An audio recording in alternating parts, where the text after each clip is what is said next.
À l'approche des municipales, les responsables de partis politiques se pressent à Strasbourg pour encourager leur liste. La semaine dernière, c'était au tour d'Emmanuelle Cos, la secrétaire nationale d'Europe Écologie Les Verts, d'apporter son soutien à Alain Yound, candidat des écologistes à la mairie. L'occasion pour elle de rappeler les thèmes de campagne, chers aux Verts, et d'évoquer la stratégie du parti. Notre objectif, c'est d'avoir plus d'élus possible, mais aussi de mettre vraiment l'écologie au cœur des propositions de la campagne municipale et des réalisations.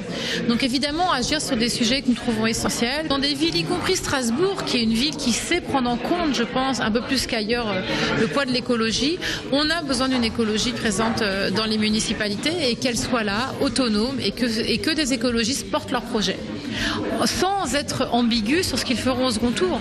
Nous avons toujours dit que nous rejoindrons la liste de gauche arrivée en tête au second tour.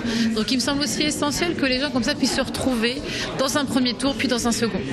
Avec 10% d'intention de vote selon un premier sondage, le candidat vert est parti d'un bon pied dans la campagne. C'est un sondage, c'est 2 mois avant, mais en tout cas pour nous, c'est un motif de satisfaction parce que nous savons que si nous voulons transformer un certain nombre de choses dans cette ville, si nous voulons qu'il y ait une transformation écologique dans cette ville, ce n'est que parce que les écologistes auront un bon score et donc en capacité de discuter, de négocier et de mettre en œuvre des choses que le changement aura lieu à Strasbourg. Pour nous, l'objectif, effectivement, il est plus à ce niveau-là qu'un certain nombre d'autres élections parce que il y a des motifs, je dirais, de mobilisation autour de nos préoccupations sur la question du service public, sur la question de la qualité de l'eau, sur la question de la qualité de l'air, sur la question de la rénovation thermique, mais aussi sur la question de l'emploi et des emplois verts.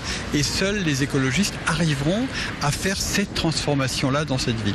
Il reste moins de 8 semaines avant le premier tour des municipales.